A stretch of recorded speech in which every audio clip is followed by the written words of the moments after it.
So welcome everybody. You have just joined the Power of Women, which is a webinar from We Care Solar, part of our 10-year anniversary series called 10 by 10. I recommend that at the beginning you put your screen on gallery view because we have an amazing array of panelists right here. I'm just going to start by introducing them. Carol Weiss, can you wave? So Carol Weiss is co-founder of Remote Energy. Many of you know her from her 2 decades of work at Solar Energy International. She's been a lead trainer for our Women Solar Ambassador program. Shannon Fulton, can you wave? So Shannon is the VP of Development for Straight Up Solar. She also is a We Care Solar Ambassador. She joined our team in about 2012. Whitney Owen. Whitney Owen is a technical designer and project designer for Namaste Solar most recently. And she has also been a We Care Solar Ambassador and has traveled to many countries through her work with us. Coralie Hill. She's Director of System Performance for Sunlight and Power. She's also a Solar Ambassador. Younger T. Flomo. Younger is a solar installer from NDEV, and we'll be introducing the rest of you in just a moment. She's accompanied by women in the organization she founded, which is Women in Renewable Energy Liberia. Do you all want to wave for just a moment? All the Liberian installers who are there. And we'll be talking about her journey in a little while. Neha Misra. Neha, she is the co-founder of Solar Sister. Until very recently, she was also, I think, head of strategy for Solar Sister, and she's also been a We Care Solar Ambassador. And Jacinta Gatwiri, do you want to wave? So Jacinta is a solar installer. She's an engineer herself, and she is part of a group in Kenya called Women in Sustainable Energy and Entrepreneurship. So before we hear directly from them, I really wanted to set the scene for many of you and show you a little bit about the history of the Solar Ambassador program that was started by We Care Solar back in 2012.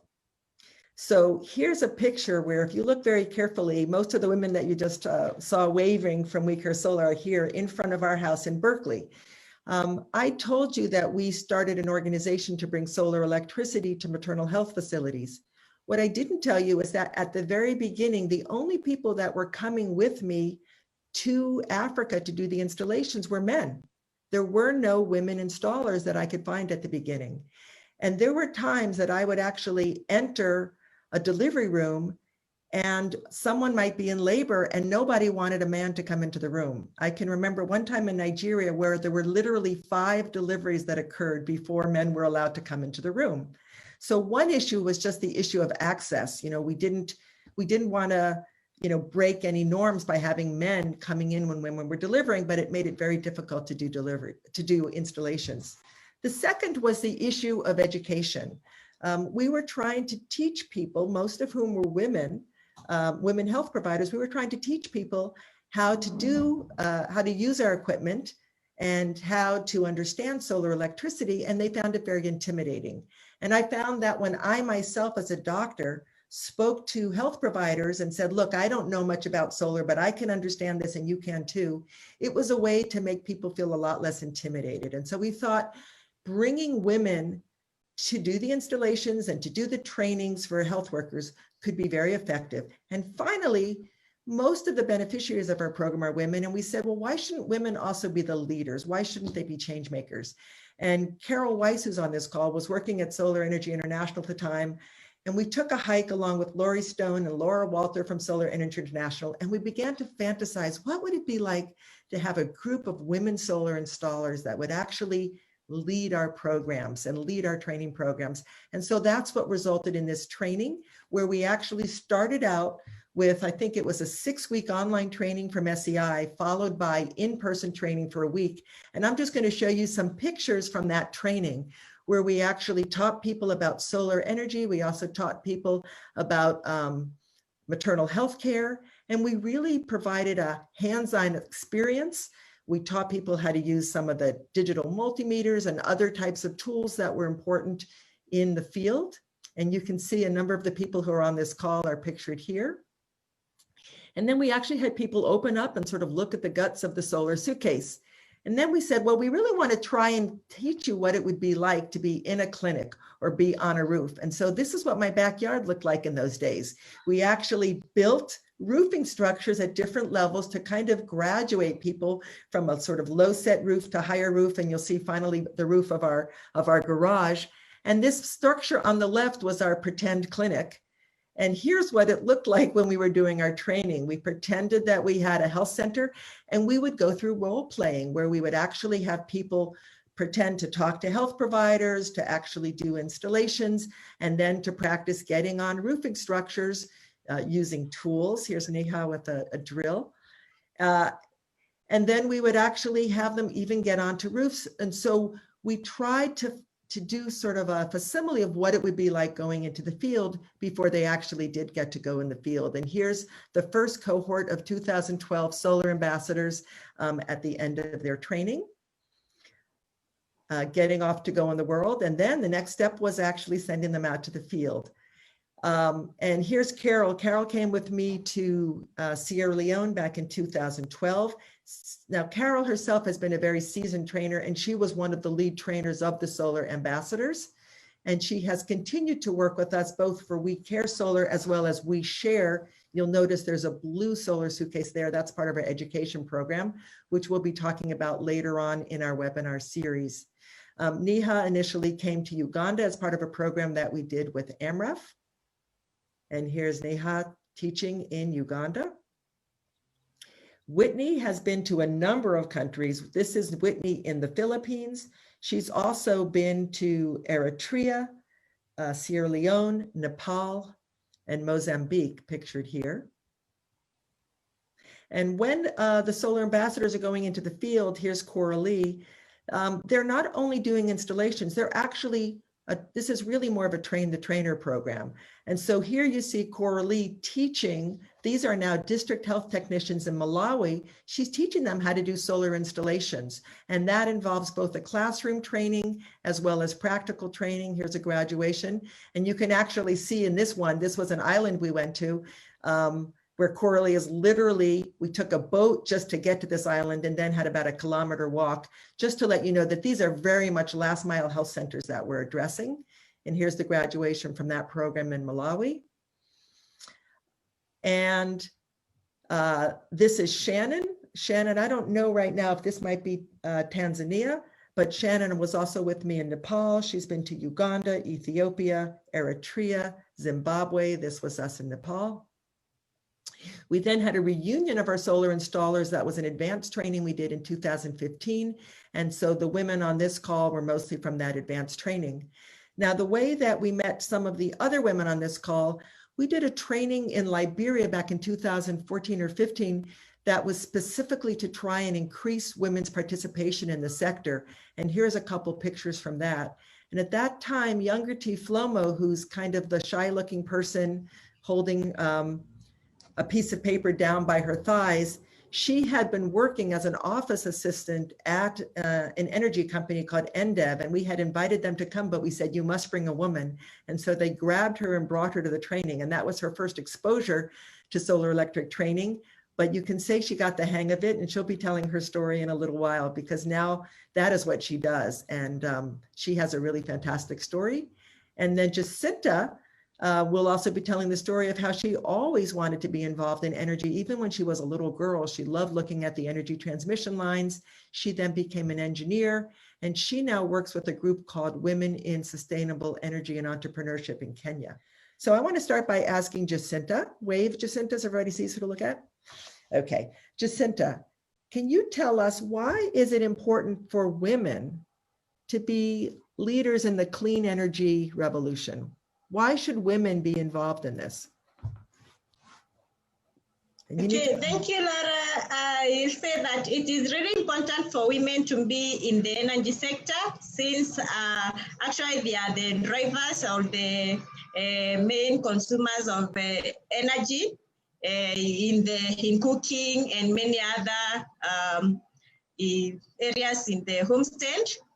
Also, women, when involved in the energy sector, they drive it more efficiently, since they do clean work, they do good work, and also it is not only a sector for men. Even women can do it with the evolving technology nowadays. I believe that as much as someone puts a commitment on something, they are set to do it. So it's very important to have also women and our girls engage themselves in the energy sector as well. Thank you. Thank you. Younger, I want to ask you, because I know you have a perspective, why do you think women should be doing clean energy? And why in particular do you think that women should also be bringing solar energy to health facilities, to maternal health facilities? Why is that important to you? Okay, it is important for women to be in the energy sector because women being there is useful because they are the end users, as Jessica said. And it is important for women to carry energy to the health sector because number one, women are comfortable when they see their friend women serving them in a hospital, and women carry like that bring them joy, it bring them peace and comfort because number one, when women doing the installation and the delivery going on there, they will feel fine. They will be free and be able to relate to the midwife that working with them. But men being in the delivery room will not help them. They will be like shy, they don't want to share, they don't want to say anything to the midwife because they feel that it's another person husband in the building or within the delivery room. So it's good for women to go there to be the one to do the installation because on the other hand, we women are the one going there to deliver and we are also there to serve. So being the lead person to do that is very good. Thank you. So I think all of us panelists on this call, I think all of us firmly believe that, women really have a lot to offer to this field. Yet we don't see a lot of women in the field. As I said at the beginning, I couldn't find women to come with me. So most of you have now made careers in renewable energy.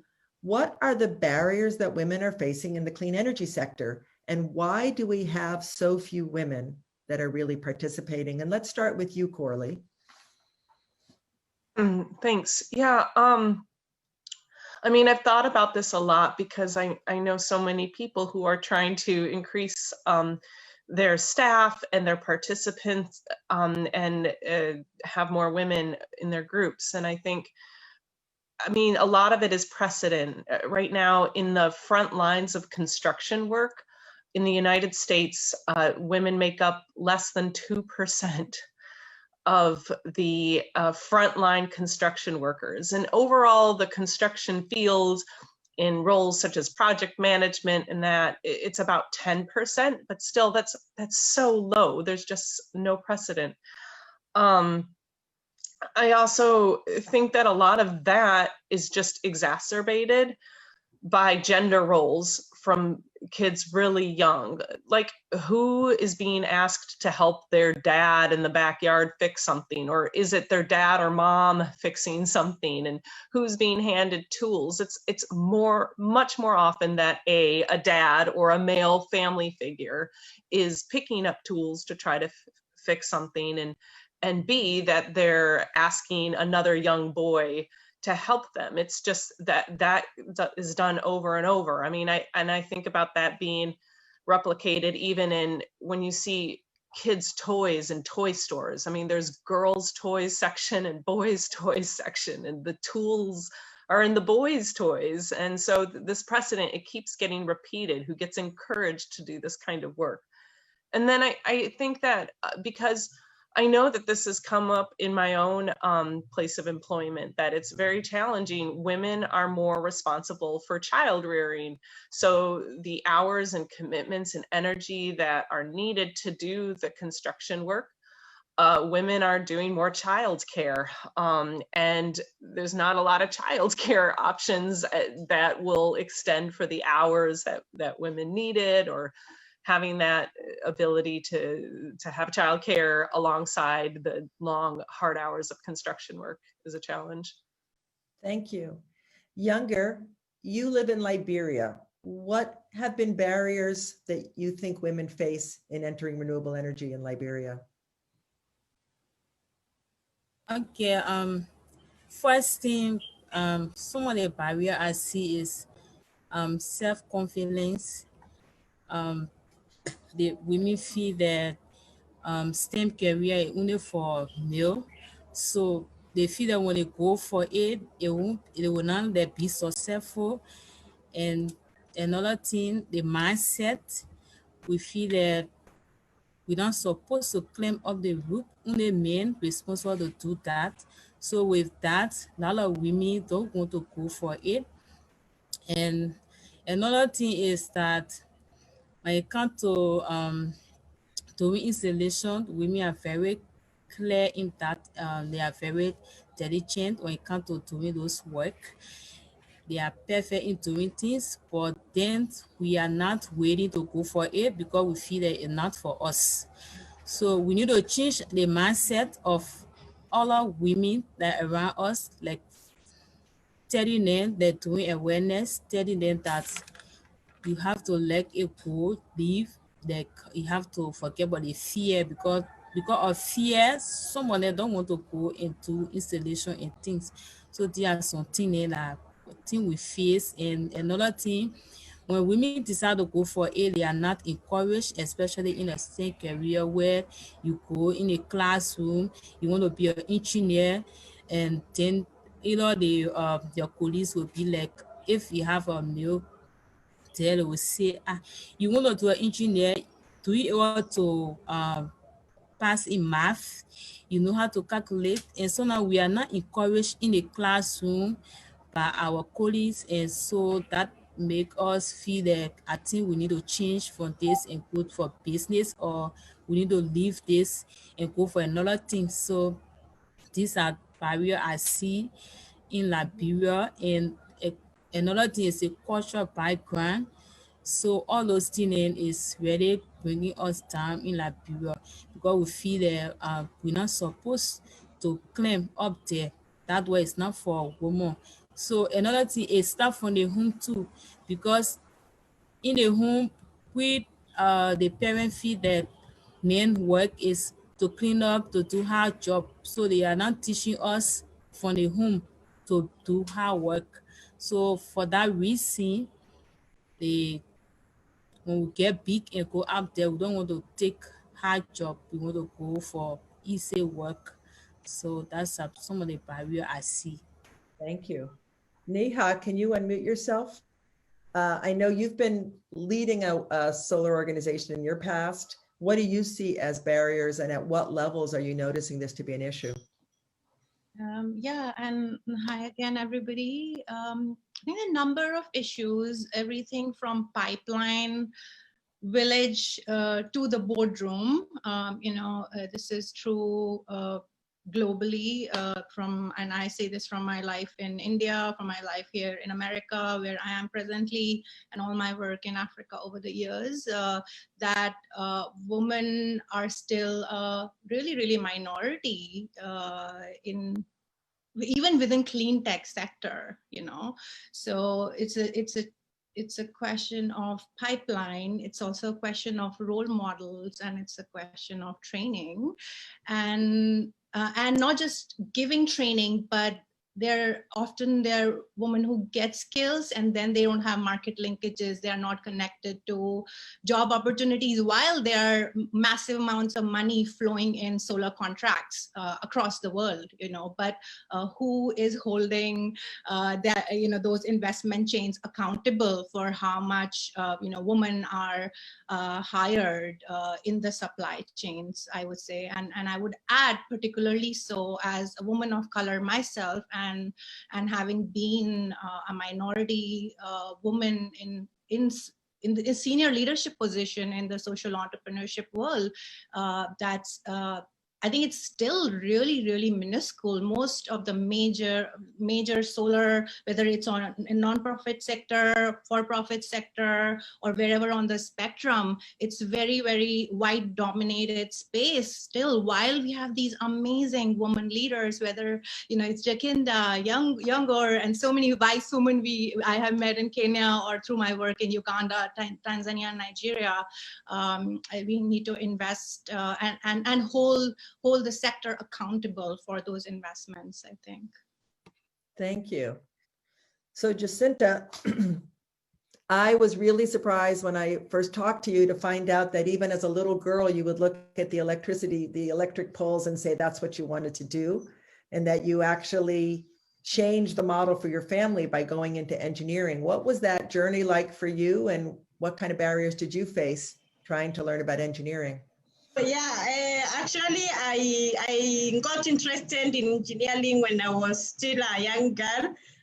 When I saw the post and the wire lines passing by and the whole principle of lighting and powering devices, I really wanted to know more about it. Also, I like challenges like those and things, and maybe it's part of the way I was brought up with boys. Before our last born, who is the only sister, was born, I played games for the boys and doing those tough things with them. So I think it also contributed somehow to me liking to those challenges. I'll say that it's a challenge. Actually, it has been a challenge to really increase the numbers in for ladies in the energy sector. Like when I was in school, I'll say we were very few, and you could see the class was full of men, and at times they feel like you are wrongly placed, or you are not in the right place. You don't belong there. You belong in the other courses like secretarial, marketing, and those other courses like engineering is for men, not for you. Mathematics is very hard. You can't make it. So it is challenging, and still it is quite a challenge, but we are, in our organization wise, we are trying our best to at least see that we are empowering more women. We are motivating them. We do trainings on women-only trainings, and I say they have contributed a lot since when women are together and they are taking the class together, they feel motivated, and then they want to participate. They are not like left behind, but like those classes where we have a mix of both male and female, you realize that men want to, like, they're the ones who are doing the hands-on, and then the women step aside and just watch. Every time there is something that needs to be done, a man comes in front and he takes either the spanner, the screwdriver, or the pliers, and then the ladies are just stand by. So when it is only a women-only class, everyone says that if this other lady can do it, I can as well do it. So I wanted to bring up Carol.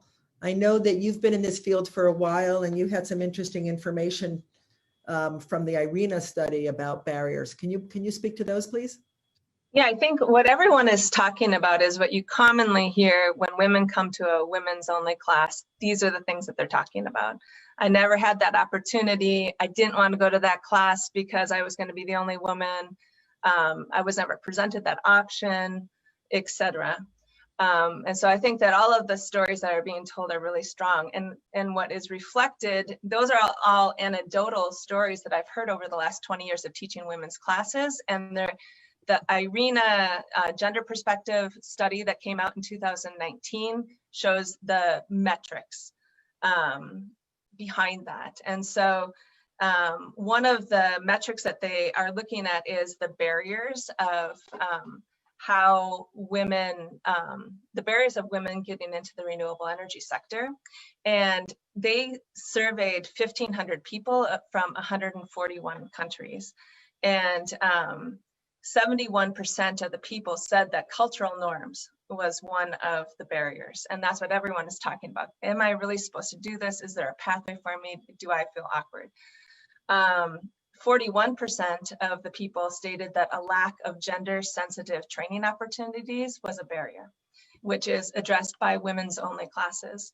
37% of the people said that mentoring opportunities, the lack of mentoring opportunities was a barrier. And then it was skill sets. And you have to have a skill set in order to take the market opportunities that are out there that, like Neha is saying, that will increase your earned income. And so when the next study that they did that just follows up on that is they said, what are the measures that can increase women in renewable energy for energy access? And the number one thing, 71% of the people said that access to training programs to increase skill sets was the number one thing that they would do. So that goes to women's only trainings. Okay, well, thank you very much for that.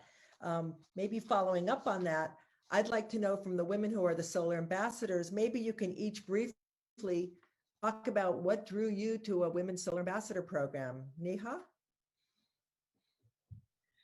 So number one, and this kind of threading of my own path has come over the years, because yes, I care for women, I care for, climate, I care for climate justice, but at really, really heart of it, I care for justice. And I think there's such deep inequity embedded in the way light and everything it represents as a metaphor and literally the way it is distributed in the world, right? And I felt that both, in my life growing up in India and working in Sundarban Islands, which is one of the most climate vulnerable part of the planet. And as an immigrant, when I first landed in America and seeing that at night lights are on and nobody cares to switch them off because, hey, we are in America. So I think at heart of it, it is for me about rebalancing this deep fundamental inequity in the world, which is tied to everything else I care about: peace, health, climate. So, and I feel we have to ensure everybody has access to light, not just as a metaphor, but everything that it represents in terms of access and opportunity. Oh, thank you. Whitney, what about you? I was already working in the trades, carpentry and solar, when I learned about the ambassador training. And through my work in the US, I had seen, mostly I was working in wealthy people's homes, giant homes that weren't even necessarily their only home. And then traveling just for fun in the rest of the world, I saw a world that was totally different. And just seeing that huge disparity led me to want to use the skills that I had to be useful in the world and to help spread things around a little bit. So this training was, the We Care Ambassador training was really an opportunity for me to learn how to take the skills that I already had and bring them to other places, and having it be an all women's training and having it be using my skills not just to help somebody or be useful to somebody, but to have it be for the benefit mostly of women was really an inspiring opportunity. Great. Shannon, we haven't heard from you yet. What drew you to the Women's Solar Ambassador program? Well, I can boil it down to one book, one person, and becoming unemployed. And so the timing was very important to me, just as it happened. I was one of the very fortunate people who was able to go through Carol Weiss's 2-week women's program at the very beginning of my search for solar training. And that started as a result of reading the book Chasing the Sun by Neville Williams, which is a very adventurous account of his path in starting the Solar Electric Light Fund, which, if you follow the history of trying to electrify the developing world, he has a very important place in that. And then, so through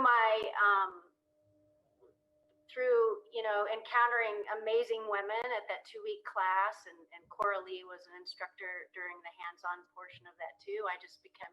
It just made the opportunity real for me to be among women with the same interests, trying to find their own paths. It gave me that confidence that Younger was speaking about earlier, to know that whatever I wanted to do in the solar field, I could make happen. It really was possible. And I was near 40 at that point. So it was a much later in life opportunity. And I just finally felt like I have found my people at that late point in my life. And I feel really fortunate and to have found both the book first that led me on that path and the people to support it. Thank you. So I just want to share for people listening a little bit of what that experience was like, because I know it was really emotional for all of us to be in a room together, to sort of be realizing, oh my God, we're women, we're creating something that's never been created before. This course that was at the nexus of health and energy and gender equity. And, literally we were sometimes in tears, just like sharing our experiences. But what has it been like for you personally, professionally, to have gone through the Women's Solar Ambassador training? Neha, can we start with you, please? Yeah, I think it's been not just think, also feel and embody. I feel it's been really, really profound. As some of you may know, even within our ambassador circle, not all, and of course participants are new to me. I know some of them. I have gone through a miscarriage, and but not having access to healthcare and electricity was not what caused it or what impeded my own experience, but that I am rooted in so much privilege, I have access, and I think to realize and deepen my understanding through the work that We Care Solar has not just done through the organization, but really, Laura, the movement you have spurred, because We Care Solar was one of the first organizations doing this in the energy access sector. Now we have more pods and more alliances building up, but truly that is so amazing. And so other than that, very deeply personal connection to this work, how I can support and maternal health care, I think just the community and the bonds we have formed within the ambassador community, and having having connections with and knowing these amazing women who are so savvy. And even though I have a degree in physics and economics, but I am a woman of privilege, and I have not been hands-on the way I grew up in. I grew up in Delhi with equal opportunities in my life. I have a brother, but still not very hands-on. So one of my most proudest ripple effects from my We Care Solar Ambassador program is that I fixed my bathroom when it broke down, because I was like, oh, I'm a We Care Solar Ambassador, I can fix this, instead of just like sitting and fretting over it or just being helpless till the plumber shows up. So I think having that agency within my life and connections, and really to use the privilege and to continue to do so, it's been priceless. Thank you. Oh, that's so great. Whitney, you had already been doing a lot of construction, and using tools wasn't new to you. What did you get out of the experience? Being a part of the initial We Care training, a big group of women with a variety of experience, people who worked in the trades, people who didn't, people who had minimal experience with tools. It's always really a powerful experience to be in a women's only group of any sort, and especially a women's only educational setting. When women are all that's around, women are just so much more willing to share with each other and explain and listen, and we sort of innately tend to understand better, I think, that everybody has something to learn, everybody has something to teach, and it's always a really collaborative experience to be with women only. Thank you. And in both the training and in my experiences abroad, I feel like it has done some things to change me and make me a better person. And I feel like that educational setting, and particularly teaching people in other countries, especially where language is a barrier, where it always has been everywhere that I've traveled. I think it's made me better at understanding that everybody has something to learn, everybody has something to teach, and better at explaining things to everybody. It's really been a powerful experience for me. Thank you. Coralie, you're another one that already was in the solar field. So what was the Women's Solar Ambassador experience like for you? How did that open your eyes? Well, much like Whitney touched on, I mean, it was a total pleasure to be in a room with all women, you know, teaching and learning. I mean, I had been in the trades for a while at that point, but I still was learning things from individuals and connecting like that. I mean, what a treat it was. I mean, I'm never in environments like that for my work right now, just never, ever. And then getting to go abroad, I went to Malawi twice, and the sort of the cultural exchange that I had there, getting to really closely connect and relate to people that had just absolutely different upbringings, access to resources, you know, perspectives than I did, but really getting to connect with them and have great discussions and outlooks into their livelihoods, and get to put that in perspective with my own place in the world, my own privilege, my own access. It was eye-opening and really life-changing, I would say. Thank you. Carol, you had been doing solar energy education for a long time, and you had certainly been doing trainings, I know, in Haiti and giant hospitals, and now we asked you to train a group of women on a little tiny solar electric box. What was that experience like for you, Carol? I think that was probably the biggest thing that that changed my perspective, is that I had always been training on really large systems and starting at that level. And when I went with you to Sierra Leone and realized, because when I first saw the solar suitcase, I thought, oh, that's a cute and quaint little solution, to be frank. And but when I went to Sierra Leone, I realized like how much this changed the lives of these very rural maternal clinics. And so it really changed my perspective. And traveling with you, a healthcare provider, and watching you being best at your game at, you know, doing what you do, with the pregnant women that were coming in. And then I was up on the roof and I was like, okay, I feel more comfortable up here instead of where you are. It was really an interesting aha moment for me. And then what we did in bringing it to the Solar Ambassadors program is that we really could think of it through the healthcare lens by having you in the room and talking about these are all the problems that we're seeing, and then we could come up with a solar solution that worked. But I echo everything that everyone has said about the special part of a women's training. That's always a highlight when I get to train in a women's training. Shannon, I still remember you sitting in my living room and really just expressing a lot of emotions that were coming out. What did the We Care Solar Ambassador program mean to you? Yes, it certainly was life-changing. I think that best sums it up for me. And again, the timing was real for me. I was really trying to figure out what was my next path.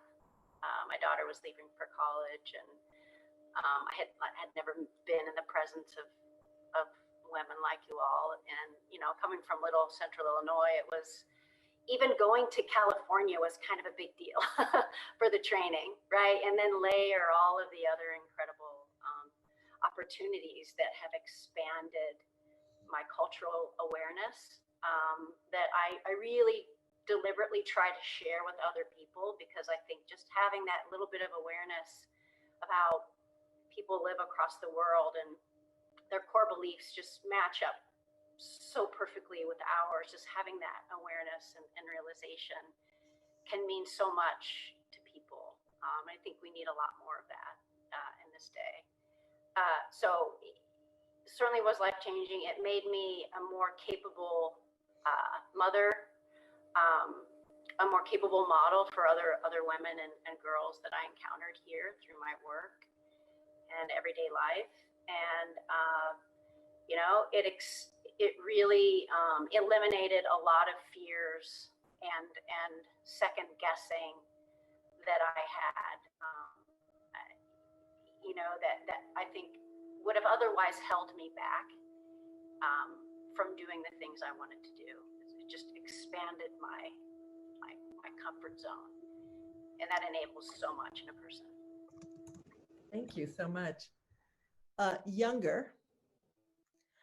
When I met you, it was when we were doing the UN women's training in Liberia. And as I mentioned at the beginning, at the time you were an office assistant for NDEV, which is an renewable energy company in Liberia. And they literally pulled you because they needed a woman to be able to enter the course. I wasn't allowing your organization to join unless they brought a woman.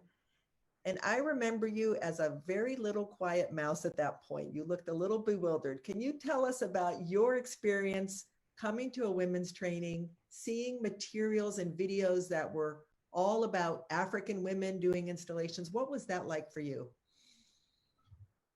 Okay, my first time attending the training, I was like shy. I didn't know what was going on. And I saw a lot of women in the house, and I saw Laura and other people training.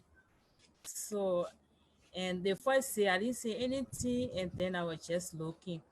So when they showed a video of women on the roof doing installation and thing, so it was my very first time. So I was like, what?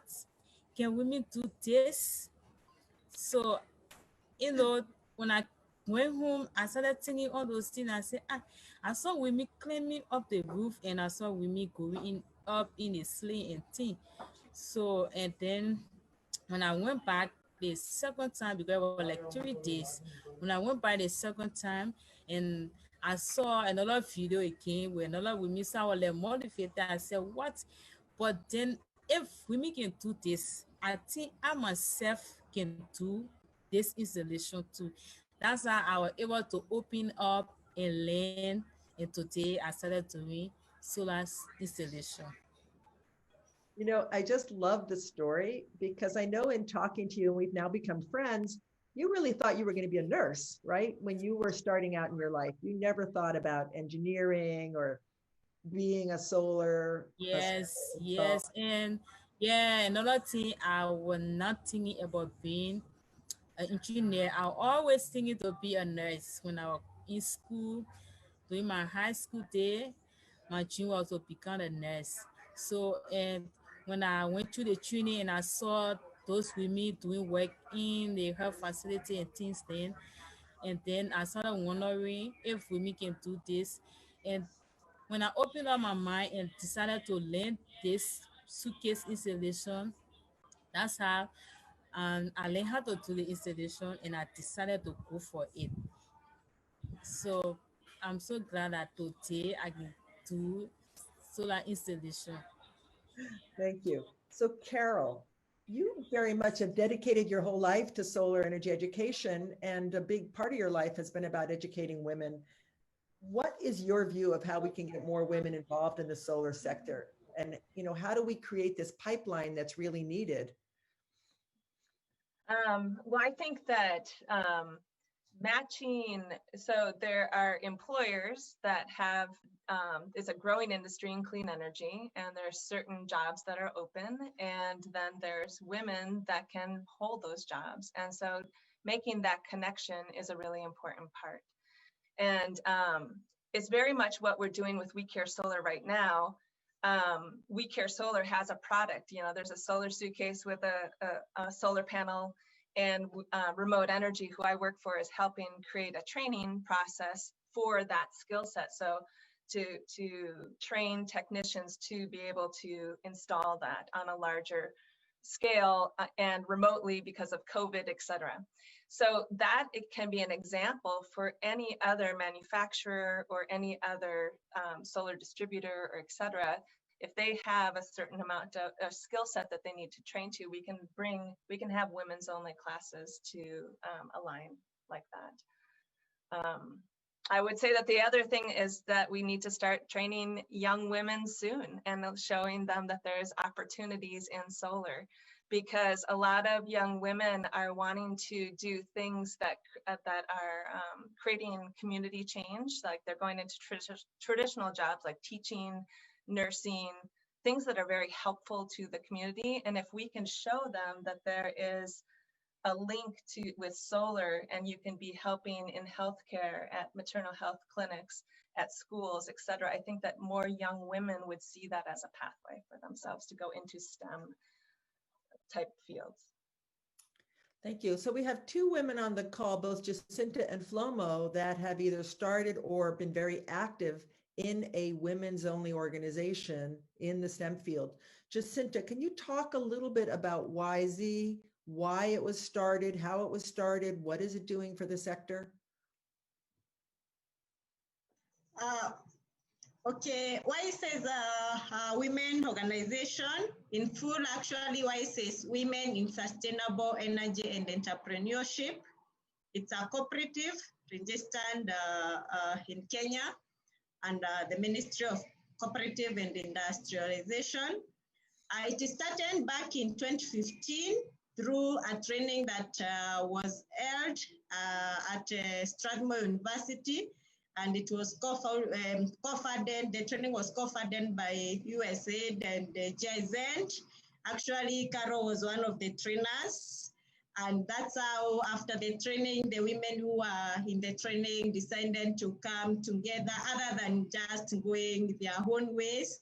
They saw it as a good thing to come together and form an organization whereby they can empower more women in the sector, since the numbers compared to the male gender in the sector was really very small, and they thought that by bringing themselves together, forming an organization with the same goal, they can at least improve in the numbers in the country, and maybe also empower more women to join them and also join in the sector. So from there, the organization has been growing since then. After some time, we partnered with WeCare Solar under the WeCare Solar program, which is a program for lighting schools, or for providing light to schools. And we started doing installations for them. And we've done several installations in, I'll say, 4 counties in the country so far, because we've done installations in Migori County, we've done installations in Makueni, Machakos, and Kajiado, and we are hoping to expand more and do more. We have also started a program under the help of remote energy for training high school kids, a STEM program whereby at least they are able to learn more about solar at an early stage, which maybe most of us were not, did not get that chance. And we have several trainers which are being refined by remote energy. And I'll say that we are doing a great job, and it has been a very wonderful journey to see women come together and do this together. I want to ask you answer this quickly though. You said something very funny when I asked you whether women could do as good a job as men in doing a solar installation. What did you tell me? Okay, I'll say, Laura, that women actually do a great job, since one thing women look at the aesthetic value. Don't just go and just put wires and cables running all over in the building and just leave like that.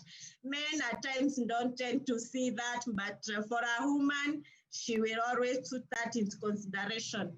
Another thing is that women are very careful, and they will make sure that they are keen on doing the work perfectly, so that they at least they will win more customers. So I'll say women do greater job in the field compared to men. Thank you. Younger, do you still have your colleagues with you or are you alone right now? So get them behind you. I want you to tell me, why did you start Women in Renewable Energy Liberia? You were this little mouse and I feel like you've turned into a lioness. So tell us about Women in Renewable Energy and what you are trying to do as a group. Okay, so after the training and when I started doing a weekend solar installation, later on, NF Liberia were able to train few women to join me in the installation.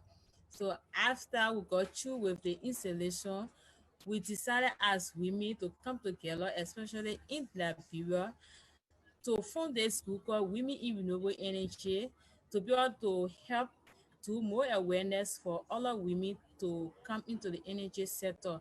So right now we are very new. We don't have no panel except weekend solar that we were for before. So only weekend now that we were for before. So we are here. We are into like doing the awareness. We also into e-learning. So maybe some of we can just say one or two things about why. Anybody get something to say? Okay, hello, how you doing? Hi. Yes, Safia too, Formula is my name, and my own idea, I developed interest into solar. It all came about when I did a week-year training, and I went on the field. I felt comfortable working with my fellow colleagues that were with me. We were 4 female, and we were working together. It was very great. Everywhere we go, people embrace us with open arms. They welcome us, and they were like happy for us that we are female and we are climbing at the top of the roof.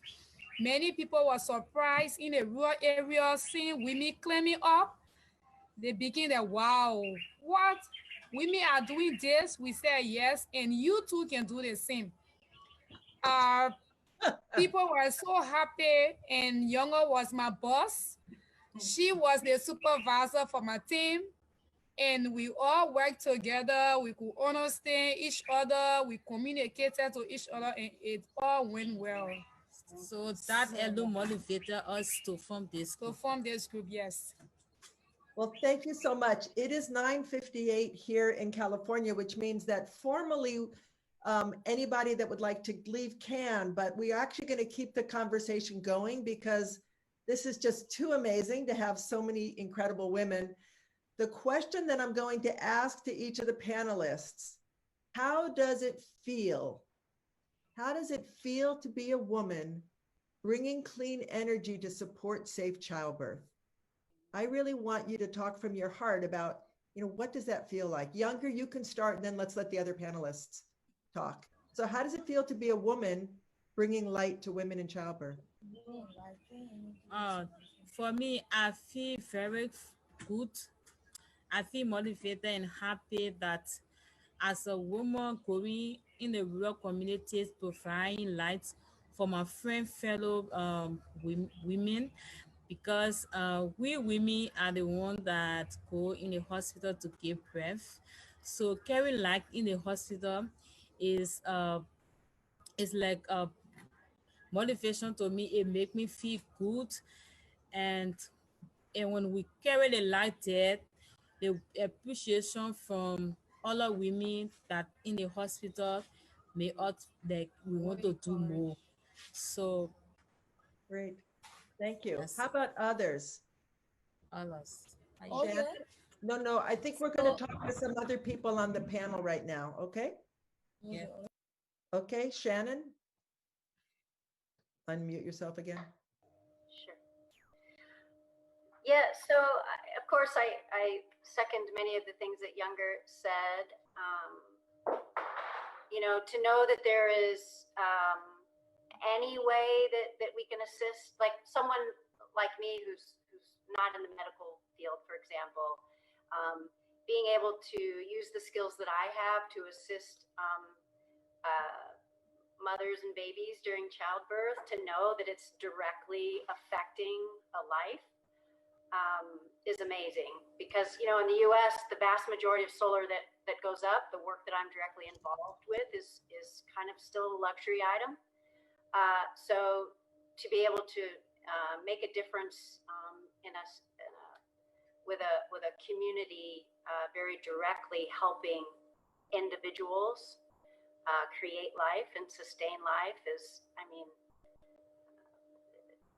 it's hard to find the words to express how wonderful that feels. And if I could give that gift to everybody around me to be able to do the same thing, I would push the button and do it in a minute, because I think it makes such a difference in people's lives. Neha, go ahead. Thank you. I want to say it's just, I think it's always the right time, but especially in this moment with COVID and fires and all the reckonings, you know, around Black Lives Matter movement, and I think all these intersectional movements coming together, I think it's powerful. It's not just I feel it's deeply spiritual and sacred work to contribute, you know, to save motherhood, but also to bring feminine leadership in our world, which has just bulldozed the planet, really. And I really think of one of my favorite lines from Leela Watson, who is a Aboriginal activist. You know, she says that if you have come here to help me, then you are wasting your time. But if you have come because your liberation is bound up with mine, then let us work together. So I feel it's truly not about saving anybody, because we have that power within ourselves, but how rooted in cultural humility, rooted in deep respect and relational way of being, decolonizing development, you know, by centering communities in global south that have historically been on the fringes or being treated as implementers, not like strategic thought partners and designers of programs. So to be part of bringing that shift, I think it's the work, the real work. So I'm really glad to be a part of this, and thank everybody. That was just amazing. You know, we had a question earlier from someone in the audience about how do we ensure that women's voices and other people, local voices, are the dominant voices when we talk about decision making and about investments in the delivery of life-saving solutions. And one of the things that I really loved hearing today was how our education programs plant seeds. Like, we had no idea when we did the UN Women training that Younger was going to start an entire organization that was going to be women's solar installers. And I think that we keep seeing things like that, that when you just expose women to opportunities, give them the tools, let them know they can do it, break cultural norms, you don't know the limits. I mean, people are capable of so much more than they might envision for themselves. So I ask all of us, is there a way? I mean, we know that women can do it. That's evidenced by all of you. How do we get from being the doers to the decision makers? How do we get to become the ones that are making an impact on the kind of investments that are being made? Any ideas on that front from any of you?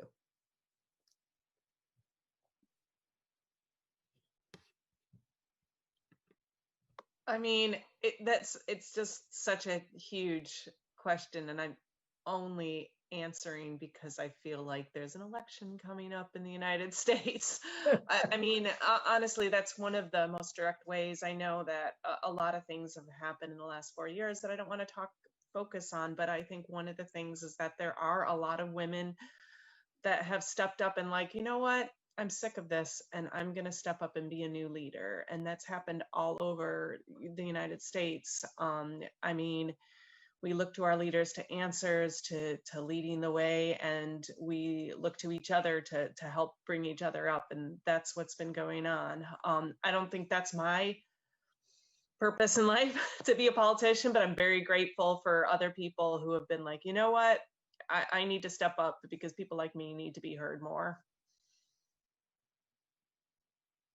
Thank you. Anyone? Laura, could I say something there? just going to ask you. And I'm not going to give like the big picture of how we can change everything to make everything great, but I do want to point out something that you said, that when given the chance, younger stood up and did something. And in almost every women's class that I've taught, the organization that happens, I mean, we're kind of creating the vehicle for people to get together and meet their peers and start discussing things around clean energy. But, for, Jacinta's group in WISE, that first class that I did in Kenya, the first women's class, the first day, the women presented to me and said, could we have some time to present ourselves on day 2? And I was like, absolutely. And I was so excited that night to find out what they were going to present the next day. And they stood up, they had done their homework, they knew how many women had solar licenses in Kenya. And it was like 4 out of 250. And they said, we want to change this number. We like what has happened in one day of being together. We don't want this to end after this class. We want to continue this. So I want to see a raise of hands as to who will join with and try to bring more women to the next class. And that power of getting women together to talk about clean energy and to see their peers in the same room, I can't say enough about it. Mm-hmm. It's a lot of times it's the first time that women, they've gone through an engineering program, but they were the only woman in that engineering program. Mm-hmm. Or they work at a department, I was doing a lot of train the trainers. So they work at a department of engineering, but they're the only woman in that department. So they suddenly see 20 other women and they go, oh, the power of us all working together, we could change this. And so I think that, just giving that opportunity to women will rise up and work together. Thank you so much. I think we're going to bring this to a close. We've gone over our time a little bit. There have been a couple of questions I do want to address. One was about how We Care Solar is going to scale. I want to remind you that we have an entire series of webinars. There's going to be one exactly on Scale Up, which will be happening, I think it's in November. Please check our website. In the chat, we've put the 10 by 10 page link there so you can look at all of the sessions. I will also say that when we started in 2012, we sort of imagined every year we'd have a new cohort of women solar ambassadors. We didn't know people were going to stay for 8 years plus doing this program. So we actually have not brought in a lot of new people because we've had such amazing ambassadors, many of whom had taken classes in the past at SEI. They're alumni, they've continued with us. But we also realized that really the way of the future is that we want to have a whole cohort of women solar ambassadors based in Africa for African installations. So that is our next step in terms of scale up.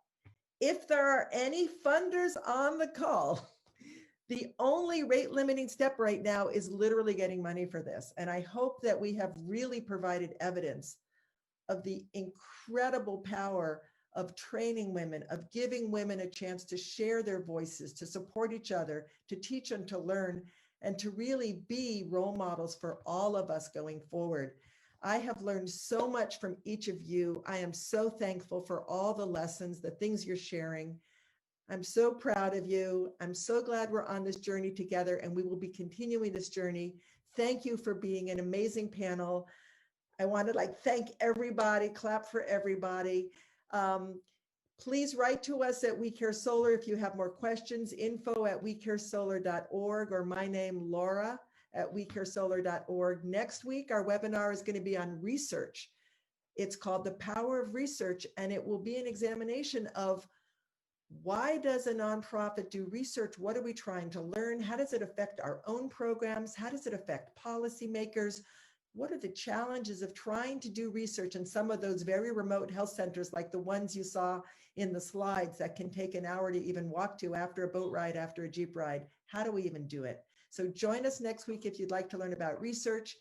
Thanks to all the panelists. I'm going to be ending this session now, and appreciate everyone having been here. Thank you. We'll also have a copy of this available on Facebook Live. And what else would I tell you? And we'll be sending out a recording of this video to those of you who signed up right now. Thank you again. Bye-bye. Thank you. Bye.